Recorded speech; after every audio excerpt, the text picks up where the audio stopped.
Hai guys, di video kali ini saya akan update soal pergerakan harga Bitcoin, kira-kira harganya akan kemana, itu yang akan kita bahas, dan ada juga chart yang bisa menggambarkan soal potensi alt season yang bisa terjadi, dan ini adalah perbandingan dari bear market dari tahun ke tahun. Kita akan lihat situasinya seperti apa, dan ada juga sedikit mengenai saham BlackRock. Nama saya Kelby dan saya menyajikan informasi seputar fundamental, technical, dan on-chain analysis. Tonton video ini sampai akhir agar informasinya lengkap dan bermanfaat. Klik like dan subscribe untuk mendukung channel saya. Oke, kita lihat dulu untuk Bitcoin di time frame weekly-nya, karena ini adalah hari Senin, jadi sudah ada close weekly-nya. Close weekly-nya ini membuat candle yang indecisif, jadi tidak jelas apakah dia mau naik atau turun, tapi dia hanya sideways di sini-sini saja, dari rentang 23.600-an itu sampai ke 22.400-an. Close-nya memang turun merah, tapi tidak terlalu dalam. Dan kalau kita lihat dari beberapa minggu yang lalu, ini 1, 2, 3, 4, 5 selalu membuat kenaikan. Jadi selama 5 minggu terakhir ini selalu membuat kenaikan, jadi itu cukup bagus. Dan minggu ini dimulai dengan kenaikan sedikit ya daripada opennya. Untuk RSI-nya sendiri ini masih dalam posisi ke atas. Untuk time frame daily-nya bagaimana? Untuk time frame daily-nya setelah Sabtu itu turun, kemudian hari Minggu ini sempat naik sedikit daripada open-nya, dan hari ini juga dimulai dengan sedikit kenaikan. Oke, masih di daerah sideways ini saja. Kalau kita lihat untuk time frame 1 jamnya itu lebih jelas lagi, karena ini ada pola, semacam pola diamond menurut saya. Pola diamond-nya itu berada di bawah, jadi ini adalah bahu sebelah kirinya itu ada beberapa. Jadi kita lihat kalau di sini memang ada 1, 2, 3, lebih dari 3 kalau kita lihat, tetapi ini bisa dikatakan sebagai diamond juga, karena secara kasar ya dia ada semacam bahu kiri di sini, bahu kiri yang kedua di situ, kemudian ini adalah yang merupakan diagonal terbesarnya yang paling tinggi dan paling bawah, dan di sebelah kanannya ini sudah ada bahu kanan, sangat jelas sekali bahu kanan, dan sudah terjadi breakout. Sudah terjadi breakout ke atas, ini menembus garis trendline daripada ini, yang miring ini sangat jelas sekali, dan sudah melakukan retest untuk time frame 1 jamnya, tetapi untuk time frame 4 jamnya itu belum. Kita lihat apakah perlu retest untuk time frame 4 jamnya.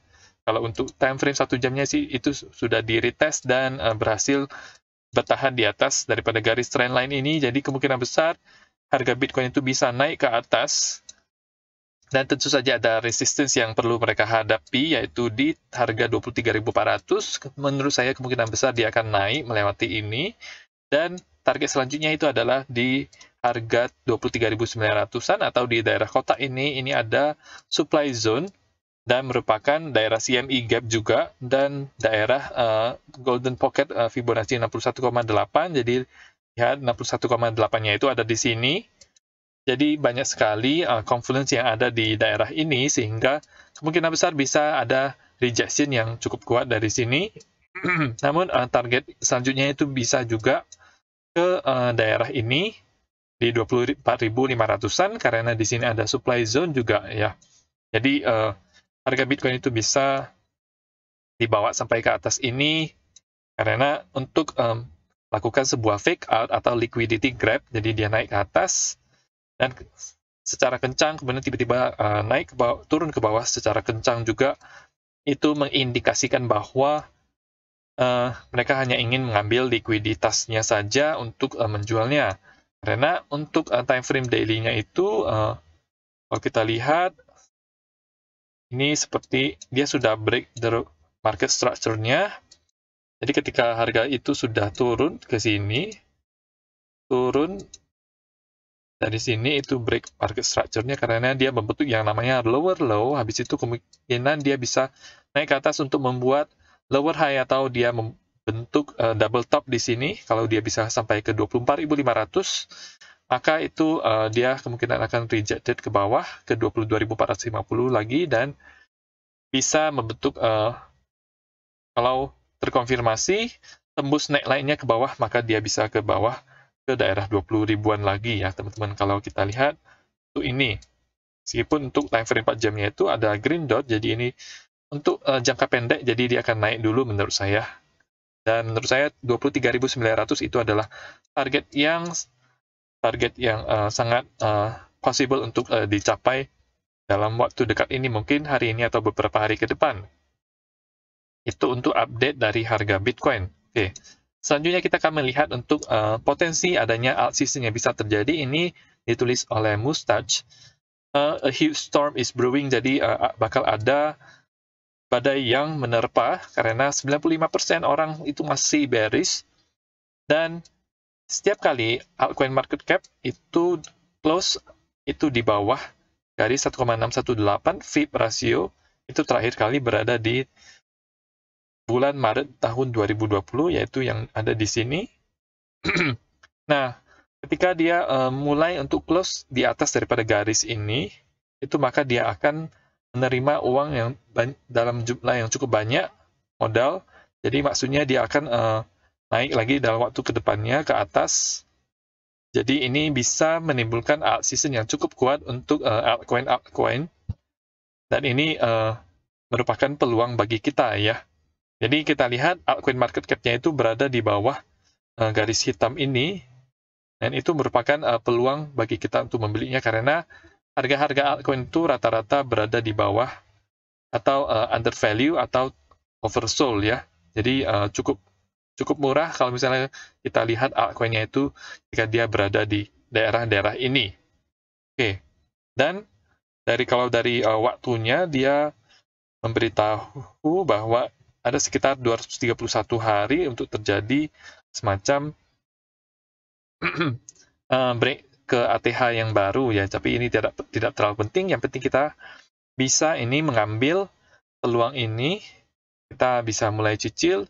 Tentu saja kalau misalnya itu kalau Bitcoin-nya, yang saya harap Bitcoin-nya tidak crash, karena masih ada potensi Bitcoin itu crash sampai ke harga 18.000, 16.000, 14.000-an, sampai bahkan ke 12.000, itu masih sangat mungkin.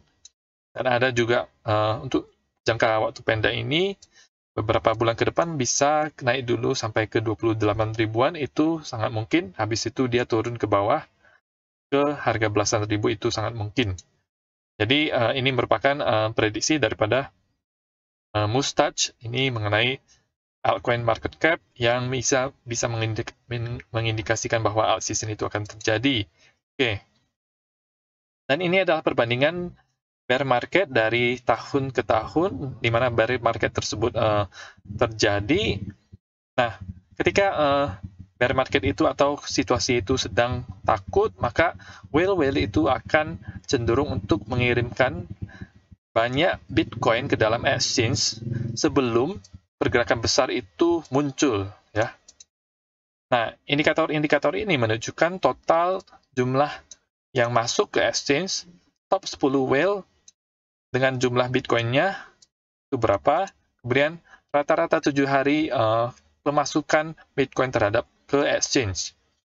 Nah, kalau misalnya di bottom tahun 2018, whale itu mereka mengirimkan Bitcoin itu pelan-pelan ke exchange, dan kita lihat di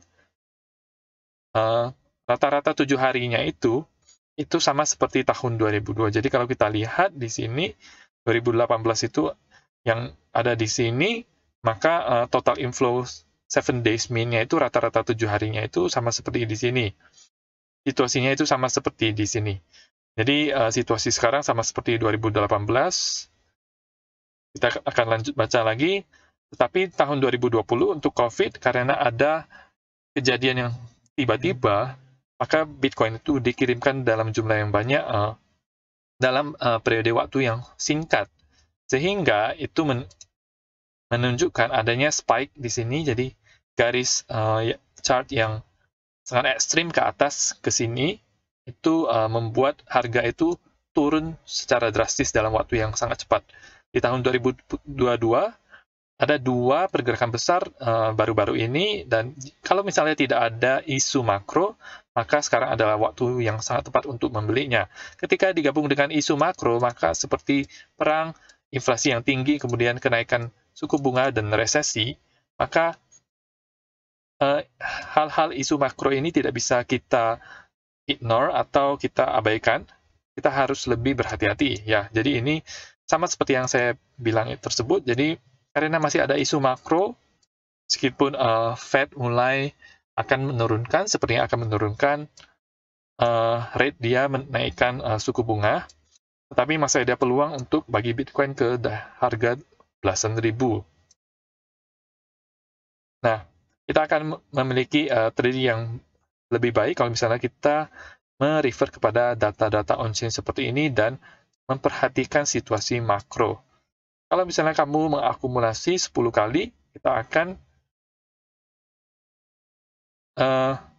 menurut saya kita sudah membeli sebanyak harusnya sudah membeli sebanyak 2-4 kali sekarang ya. Jadi sekitar 20-40% kita sudah masuk ke akumulasi Bitcoin. Jadi chart ini menggambarkan perbedaan daripada bear market 2018, kemudian situasi 2020 dan di 2022 sekarang ini.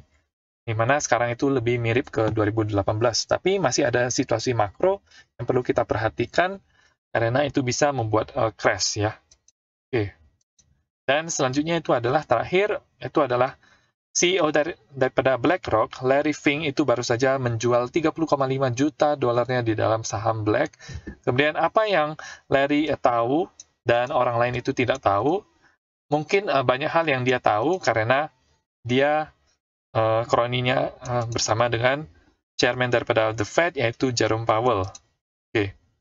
Jadi ini kelihatan di sini BlackRock CEO sold 30,5 juta. Jadi kelihatan di sini tanggal 3 Agustus di sini. Dan kalau kita lihat dari tweet yang lain, yang dulu di tanggal 8 Mei, maka chairman daripada Jerome Powell itu mereka private meeting dengan board direkturnya Blackstone ketika FOMC blackout itu terjadi di bulan 17 Maret. Dan ada private lunch juga dengan CEO daripada BlackRock di tanggal 24 Maret sebelum terjadinya stock market turbulence tersebut. Kalau kita lihat untuk time frame daily-nya, apa yang terjadi di tanggal 24 Maret tersebut. Ya, jadi tanggal 24 Maret ini harga Bitcoin itu masih naik, tapi dari situ kemudian turun sampai ke harga 30 ribuan dan berlanjut lagi turun dari situ. Tanggal 17 sempat naik dulu sampai ke tanggal 1 April, baru habis itu turun. Jadi apakah ini mengindikasikan bahwa harga Bitcoin dan saham itu kemungkinan akan turun di kemudian hari, apalagi melihat kalau harga indeks saham Nasdaq dan S&P juga lagi naik minggu lalu. Apakah sell off akan terjadi dalam minggu-minggu ke depan ini? Ya, kita akan perhatikan dan kita akan pantau terus. Itu saja untuk informasi pada hari ini, semoga bermanfaat. Tetap dukung channel saya dengan mengklik like dan subscribe, dan nantikan video saya selanjutnya.